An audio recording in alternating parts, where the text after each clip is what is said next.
It's been rough, it's been challenging, and it's been very hard, but I know if it's right. Life interrupted. Love and that support really helped her pull through. I'm very proud of her. Wednesday night on ABC. After a bitter cold January, we are thawing out nicely for this first week of February with highs in the low 70s through low 80s. We will have a brief disruption to that on Wednesday, and then next week we could have a very big cool down. I'll have all the details on our temperatures coming up. Right now on News Channel 6 and 7, a historic building in the Garden City may be getting demolished. We'll hear from Augusta City leaders. Also ahead, South Carolina is laying out the budget for 2025, what the Department of Education is focusing on. And hockey is one step closer to coming back to Augusta. We'll have the details as your News at 7 starts now. Live from Television Park, this is WJBF News Channel 6 at 7.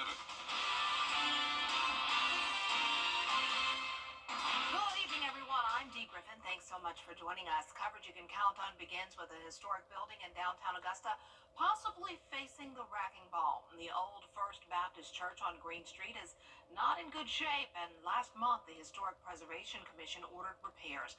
But the owner responded by saying the next step would be to tear it down. George Escala has the story. After more than 120 years, the old First Baptist Church downtown is in need of a lot of work, and historians want to see that work get done. It's unfortunate. I mean, we've been trying to work with the current owner and previous owners for years, and it's just gotten worse and worse. Last month, the Historic Preservation Commission, which is appointed by Augusta commissioners, cited old church owner Joe Edge, saying he had 10 days to correct code violations at the building.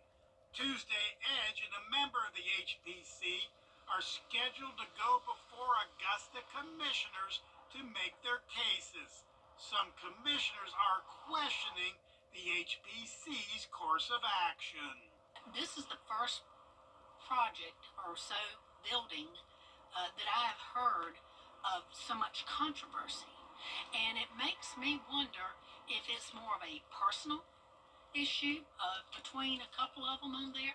Edge has responded by applying for a certificate of appropriateness to demolish the old church, writing that it is not financially feasible to repair it to HPC standards, leaving the future of the old church now in doubt. It's on the National Register of Historic Places individually.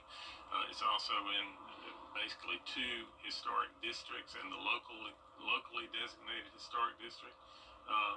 It needs to be preserved. He has a right to do what he wants to do. The old First Baptist Church building is a long-time part of the city's history. Now city leaders are facing it becoming history. In Augusta, George Escala, WJBF News Channel 6.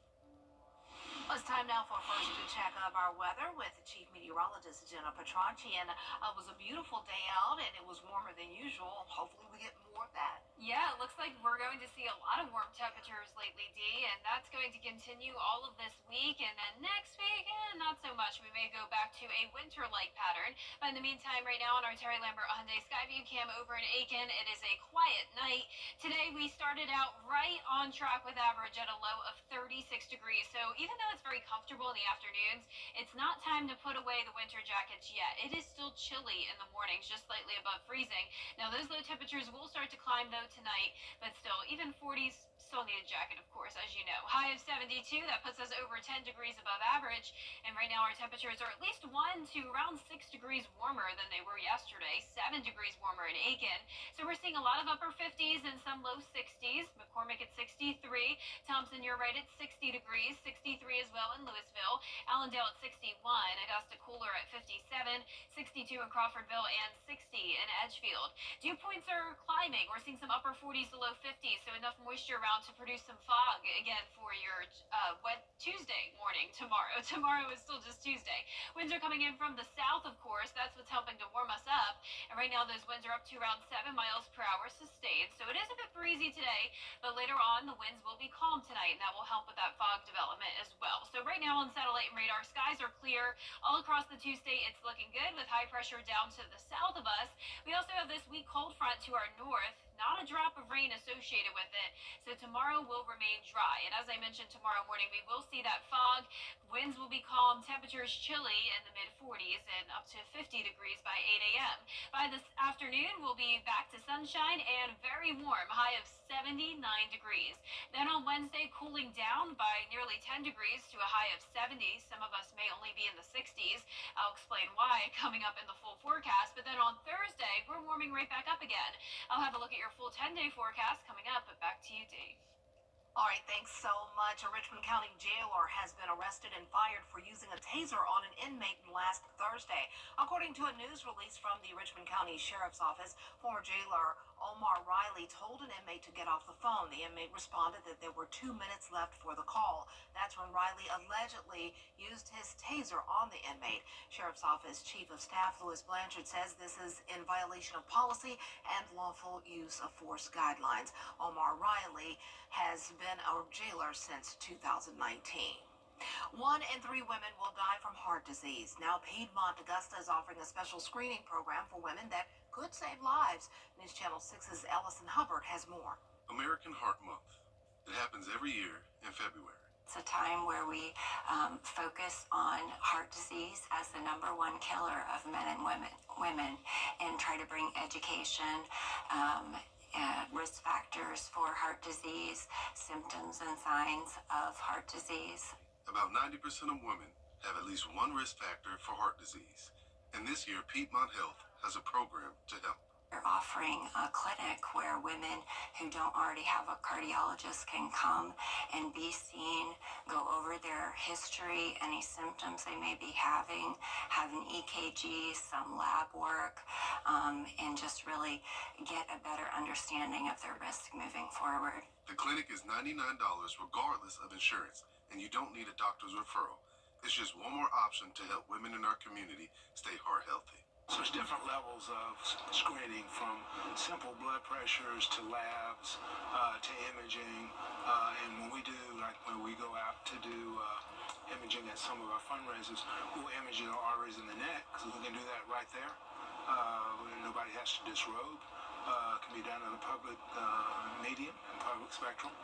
And we can tell you, we've got issues here we really got to get serious about. And an individual is fully engaged when they look at that and they see the dark areas where blood goes, the whiter area, that's where cholesterol. So I really have that in your artery? Yeah, you really got it in your artery. In Augusta, Ellison Hubbard, WJBF News Channel 6.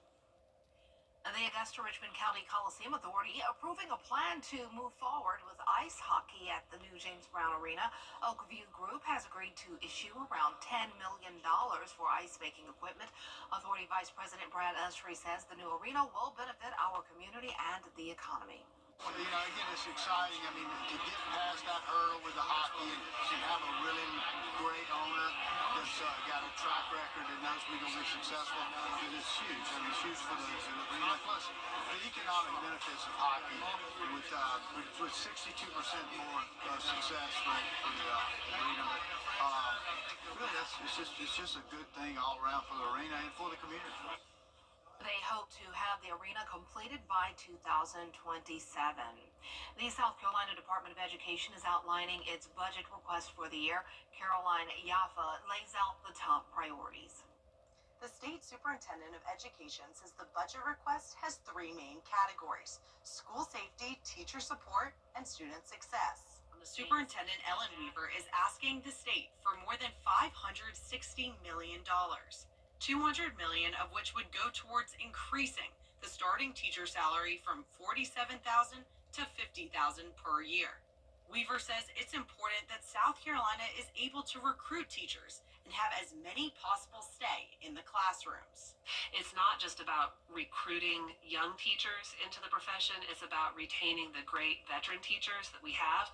And I think for us to do that, we have to show that there's a viable career progression. Representative Bill Whitmire said it's not that he doesn't want teachers to have higher starting salaries, it just may be hard to come by. There's a strong sentiment to reduce taxes in the state this year. And I'm sure that's very popular. But then again, when you reduce the income coming in, you're not going to have as much to work with as far as, public education. Governor Henry McMaster says he can make both happen. His office sent us this statement that reads in part, "The governor's executive budget outlines exactly how the minimum starting teacher salary can be raised to $50,000. While also cutting the state's income tax rate ahead of schedule, delivering more than $193 million in tax relief. Both can be done and both should be done."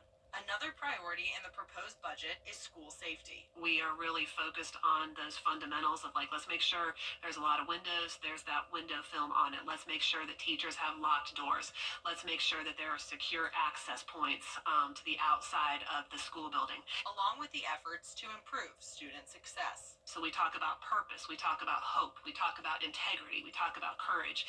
These things that we know students have to be successful. Other budget items include $115 million toward instructional material and $30 million toward the Education Scholarship Trust Fund, which is one of the state's school choice initiatives. In Columbia, I'm Caroline Yaffa.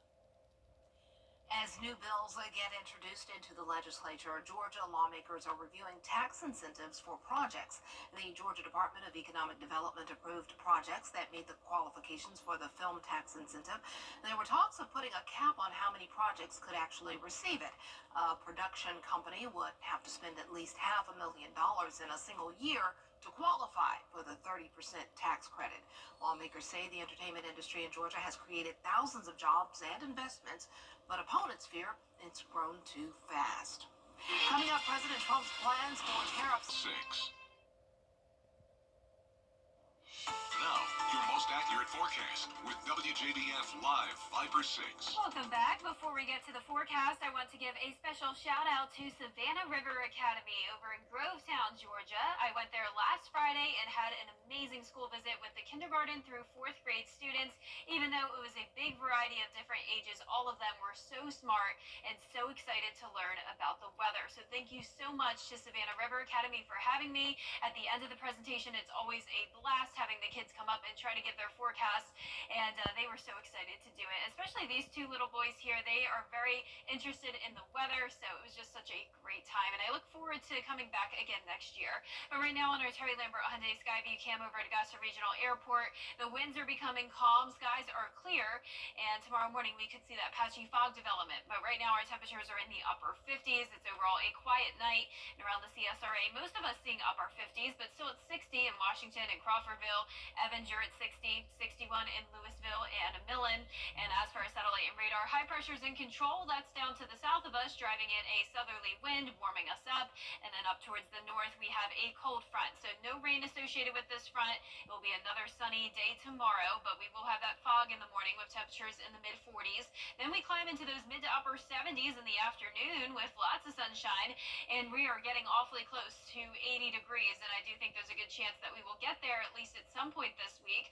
On average, the first 80-degree day happens on February 22nd, so this would put us ahead of schedule. But notice there's a big variety of when we typically see that first 80-degree day. The earliest was back on January 1 of 2022, just a few years back. You may remember that. And then last year, it took all the way until March for us to have an 80-degree day, so it definitely changes. But the setup this week is that the jet stream is well to the north of us. That's where the winter-like conditions are happening. But all across the south, it is feeling like spring. But we will have a brief interruption disruption to that spring-like weather, and that will be the wedge setting up on Wednesday. This is when we have high pressure driving in a northeast wind. That cold cold air gets trapped on the east side of the Appalachian Mountains, and some of that cold air drips down into the CSRA, and that puts our temperatures only in the 50s and 60s. I'm going with 60s for around our northern counties, and then 70s from Augusta down towards the south. So we'll definitely see a split variety of temperatures across the area on Wednesday. Nonetheless, still pretty mild to warm, you could say, for this time of the year. But in the meantime, tonight our temperatures are going to be going down into the mid 40s tonight. Cold front comes through, driving in that north wind as well. Warm front then lifts to our north, and notice we'll also have mostly cloudy skies throughout the day on Wednesday. Maybe a few sprinkles, but other than that, it will be mostly sunny this week, and then a few storms possible by Friday afternoon. And notice some green popping up there. The storms will be possible due to those warm temperatures going all the way up to around 80 on Friday, and then 79 Saturday and Sunday. It's going to be a great weekend to be out and about. But then next week things change. We are going to have a more steady cool down back to the low 60s by the middle of next week, along with clouds and rain chances. And we'll be right back. The Rooms to Go Kids Bed Sale ends Monday. Channel 6. Live Number 6 is weather coverage you can count on.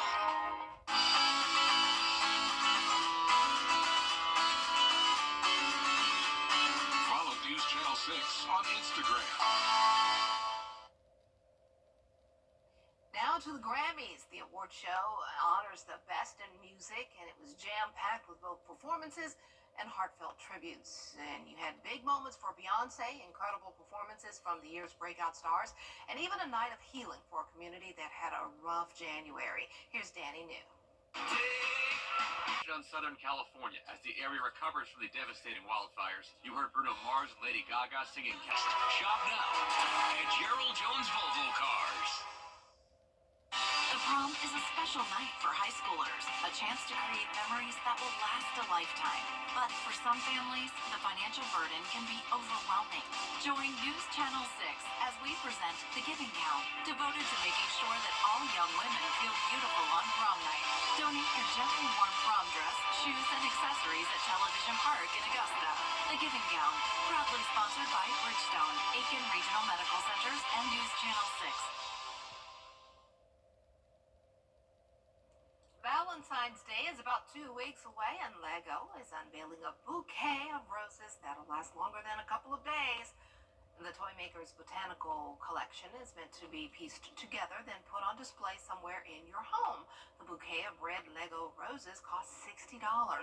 There are other arrangements available too, from orchids to peonies to lilies. I love peonies, my favorite. But do they have a scent? That's what I want to know. Oh, yeah, true. That's important. For $60, give me more than Legos. Right? I love Legos, but give me a scent or something. Yeah. And some chocolate or something. Yeah, seriously, some edible Legos. Something, yeah. For the chocolate part. Well, our 10-day forecast showing some nice weather for this first work week of February. Our temperatures are going to be warm pretty much every day. A little bit cooler on Wednesday, but then next week, that's when we'll get way cooler, all the way down into the 60s again. Oh boy, 79 tomorrow. Wow. Yeah, it's hard to believe, Dee. I can't believe it's February. I can't either. It's going by fast. All right, thanks so much for joining us. Have a good night.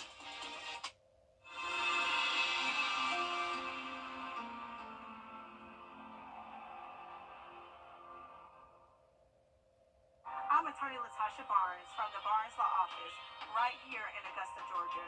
If you've been injured, call me first. We are all female firm. We are women who win. Call us today or visit us at thebarneslawoffice.com.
Honda, we make your heart race. Find love at first ride with discounts. discounts on new Honda Pilots, Civics, Accords, and more. Plus, save your cash for summer fun with no payments for 90 days. And when you purchase a new Honda, you'll love your service with 2 years complimentary maintenance.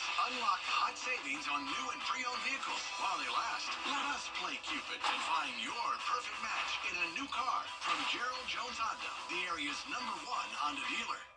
Over the years, thousands of people have gotten their hands on one. And who knows, you could be next. Win your very own Good Morning Augusta coffee mug at WJBF.com/coffee club. Sponsored by Honda Cars of Aiken.